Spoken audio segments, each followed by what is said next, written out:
You don't get paid to exist. You might have heard this all over the spiritual community, but this is so not true. You actually get paid to share. And I want to dive deep into what you're specifically supposed to be sharing if you're a spiritual entrepreneur or an intuitive creative and someone who's coming into this online space with, I know I'm meant for more. I'm meant to share something. I need a platform to share it on, which we amazingly have been given now as a biggest blessing in the age of Aquarius, which is the age of technology. But you do not get paid to exist, because when you say you get paid to exist or I get paid to exist, existing is simply breathing in and out, right? When we're breathing, we're like taking oxygen, filling up our lungs, we're existing. Beggars exist. Poverty exists. People exist in poverty. People exist in broke mindsets. It doesn't make them rich, and you don't get paid just to exist. Like, if that was the real thing, like that sentence actually made sense logically, then affirming to yourself every day and rewiring your brain to be like, I get paid to exist, is not helping you, because it's making you think that you just breathing, you just existing means that you should get paid. That means I sit in a meditation, I don't do anything other than just breathing and money comes to me. That's not how money works. That's not the energetic frequency of money. Like, it's literally not practical. Like, it's not the spiritual essence, right? So how do you get paid? You get paid to be you. That's the key thing. I think this is what I want to clear up in this video, because I've been stuck here, you guys.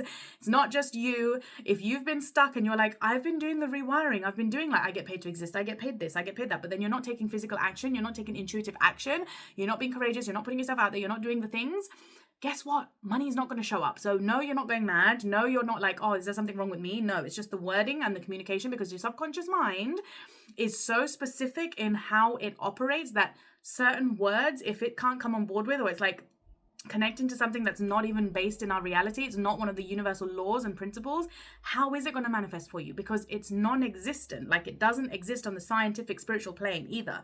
So when it comes to affirmations, check what you're affirming to yourself and really make sure that the teachers you're taking these affirmations from understand on a deep level how the subconscious mind is impacted, because we have so much creators who are coming into this online space and they're very young, some of them, and they're making amazing stuff for themselves happen because they're doing the work, they're taking action. But instead of sharing that part, they might be sharing clippets of it. So you might be sharing a short video, which is like 60 seconds, instead of like the whole picture. So I feel like this is really important to come bring onto the online space, because I see it time and time again. I've been in this situation, like I said, I've been stuck there where I've had seasons of like money not coming in and then me going, why? And I've noticed that I took on somebody's affirmation, which was, I get paid to exist. And I was like, this is not true. And it's all over TikTok. And then I was like, I changed it to, I get paid to share. Every time I speak, I get paid. And it's like, oh my God, every time I speak, I literally get paid. Every time that I share my truth, I share my voice and I'm just being me, I get paid to be me. That's a much better affirmation, because when you say I get paid to be me, what you're essentially doing is you don't have to work. You're not saying I get paid when I'm doing. No, you don't get paid when you're hustling. No,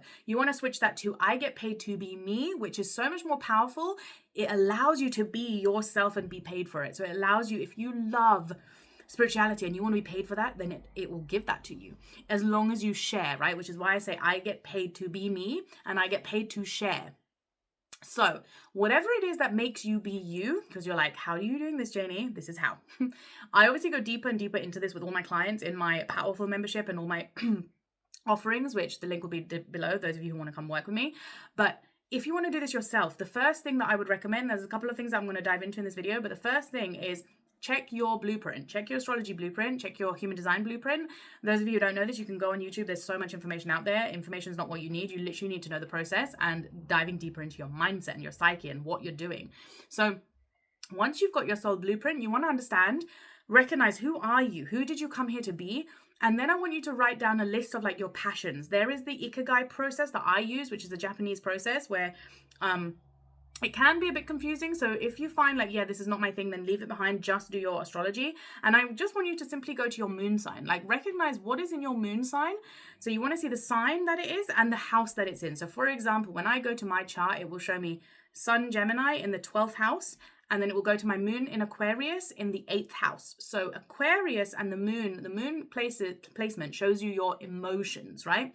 Why this is important for your soul blueprint is because it's who you are emotionally. Now, who you are emotionally and which house you were in emotionally also can show you the parts of you that you came here to be. So if you don't already accept certain aspects to you and your personality traits, this can help you, like it did for me, to understand, like, hey, I'm the black sheep in the family. Why? Like, astrology helped me accept those darker parts of me, those parts of you that you feel are challenging, and it can allow you to embrace those sides of you. Because when you're not embracing that, when you're actually in resistance to it, or when you're hiding your, like I was like a spiritual closet for years, and I hid it even though it was bursting out through my seams. Like, I used to go to jobs and I would literally remember people's star signs, because I'd literally ask them, like, what's your date of birth? And I'd do their little quick chart and I'd be like, oh, I remember them, versus remembering their name. Like, that's how embedded it was into me. And people used to be like, oh, she's Mystic Meg and she's just weird and blah blah blah. And I'd be like, yeah, I am weird, I'm labeled as that, but it made me happy. And so I was still like dampening it quite a bit, versus now I'm fully blown online as known as being like the spiritual teacher, or like spiritual entrepreneurship, and like get paid for being you and like all this stuff. But back then it was just like a very much a hidden part of me. So astrology really helped me to bring that part of me out and really accept it a bit more. So this is why I share with my clients as well, and I go through their charts with them, and I have my eyes on them, where like something that you might dive into, because astrology can be a very long process to learn. And so this is where you self-invest. You invest in teachers, you invest in coaches who can help you understand on a deeper level who you are as well. So key number one is go and check your human design, go and check like how your energy works and who you are meant to be, who you're here to be showing up as, and then ask yourself, like, am I showing up in this way? Write down your passions. What are your skill sets? What are the things that you love doing as a child that maybe you got told, no, you shouldn't be doing this, or you left behind, and now as an adult, you're like, that would actually make me really happy if I dove into it. What are those things? Those kind of are hints, and those are like the secret, like hints, are clues for your purpose and who you came here to be. So go and check those out, and then assess yourself. If you feel like, yeah, I 100% know who I am, like this is who I'm meant to be, I just need to know how to get paid, then we'll move on to that bit in a minute. But those of you who don't know who you are, then this is the first part of the puzzle. This is the first part of the journey where we need to dive into, right? So again, figuring this stuff out will help you then come online and share it, because you're passionate about it. If you're not passionate about something, it's just like doing a job where you're not passionate about it. Your soul is not alive. People are going to watch your content and they can feel that. So again, my thing is always, whatever the thing is that you're passionate about, whoever it is that you came here to be, start sharing that with the world. So for example, I started astrology on Instagram 6 years ago now. 2019, I started the account. It's grown to 10,000. For the first 2 years, I was just on Instagram. I was just teaching astrology. Then I pivoted a little and I started talking about mindset and all the stuff that I learned in business and how to make money online through oracle cards and tarot readings, because I'd shifted along the way into doing psychic fairs across the UK. Then I decided, I'm going to go on TikTok, because TikTok was calling to me, and I started sharing on their readings, and I started doing collective readings, and again, money started to flow there. I grew that account to 12,000. Then I was like, do you know what? I did start YouTube, but I hadn't gathered all the skills that I needed, and I wasn't comfortable enough with it to tackle it. Now I've got a lot more patience. I've learned the growth game. I've learned what I like, what I dislike, and I know who I am and how I want to bring myself into YouTube, which is why YouTube was probably put on the back burner for me personally. This was just my route. It doesn't have to be your route. Again, everybody's route looks different according to who they are, their personality traits, and what their preferences are, and what their passions are, and what they've learned, and which level of skill they're at as well. All of this comes together. So this is why I'm now on YouTube, and I've made it my mission of like posting a video a day for the next year on here, just to get myself into that deeper. My North Node is Capricorn in the 8th house again, so it matches my moon in the 8th house. 8th house is all about like taboo, spirituality, like the topics that most people are scared to talk about. Like, I will fucking bring that shit to the realms. Like, that is my main thing, like.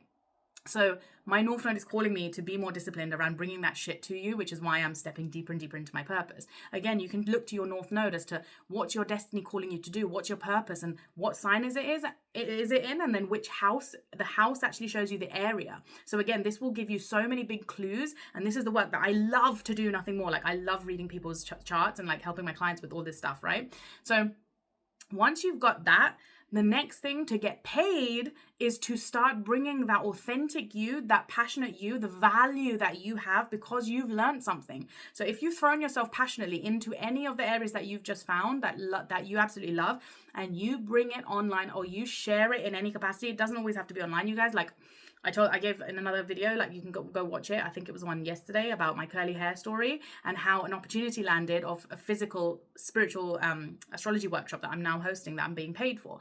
And that came from me just booking a curly hair journey. But because I shared with that lady who was doing my hair, who was the founder of a company, because I explained to her astrology chart and I gave her value, she then paid me for being me. Like, that's how this works, you guys. And this is how it always works, right? But we have to be able to trust ourselves.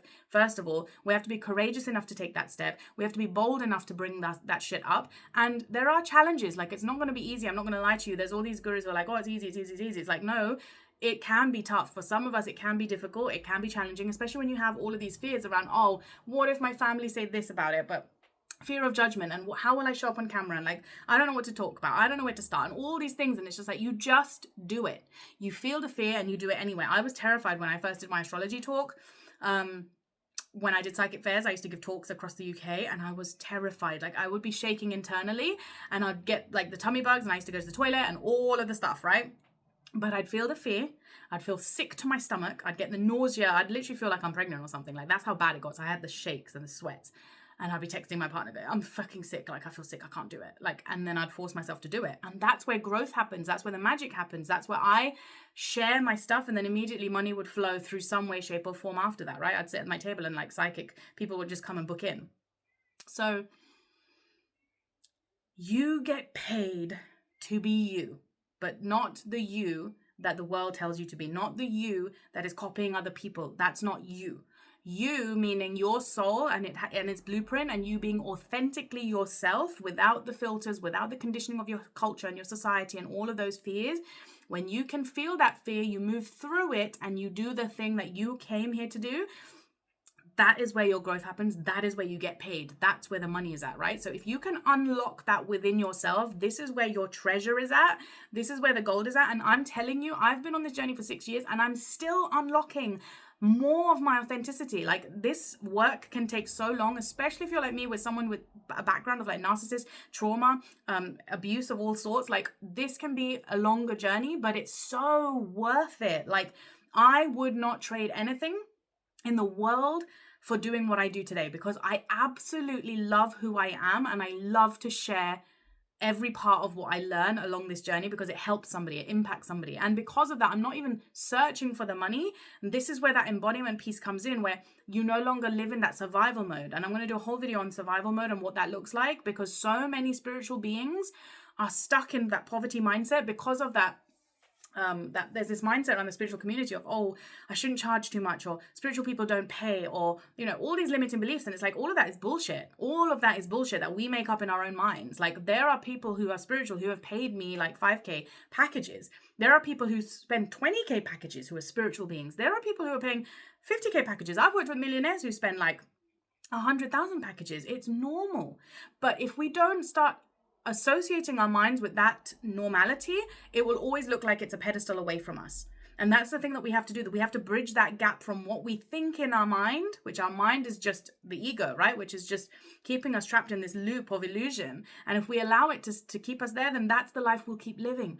But if you are here watching these videos, you are meant for more. You know you are meant for more. You're here to make an impact. I know you. If you're a wild woman inside, you've got this wild woman inside of you, that's your soul that is screaming to come out and share that authentic voice. Some people might not like it. That's okay. They're not your people. You're not here to please everyone. That's another thing. People pleasing. We need to drop that shit. You get paid to be you. You get paid to be you, which means decondition from everything that you signed up that you didn't agree to sign up to, and start conditioning yourself for the things that you came here to be, that the things that you were meant to be, and start sharing that.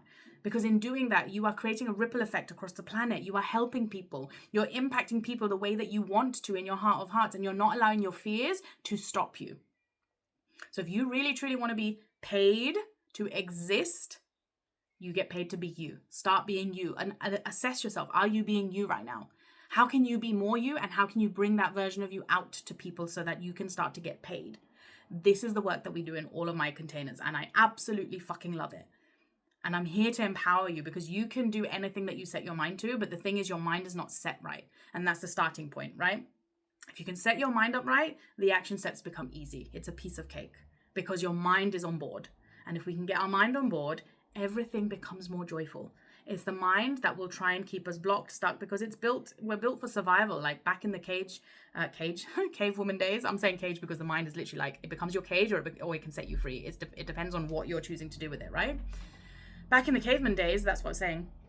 our egos were built to survive, right? We had to be on high alert and be like, oh, is there a tiger outside? Do we need to come outside right now? Or is it safe? Like blah, blah, blah. And it's like the ego still operates in the same way biologically, but it's our job to recognize, hey, we are safe now because we don't live in those cave era days. We live in like a much more modern society, which means we are safer than we once were, which means we have to regulate our nervous system to calm it down, to let it know, hey, you're okay, you're good. These are all just psychological fears that you can conquer anytime you choose to. You just have to make a choice. You just make a decision and you rewire that mind. You do breath work and you regulate your entire body, mind, body, soul. And this is the practice. This is the work. This is the thing that can take time too. But if you want to get paid to be you, this is where you start. Subscribe if you like this video, like it, comment below if you liked it and what else you want to see more of in the realm of like getting paid to be you. And I'll see you in the next video. Mwah.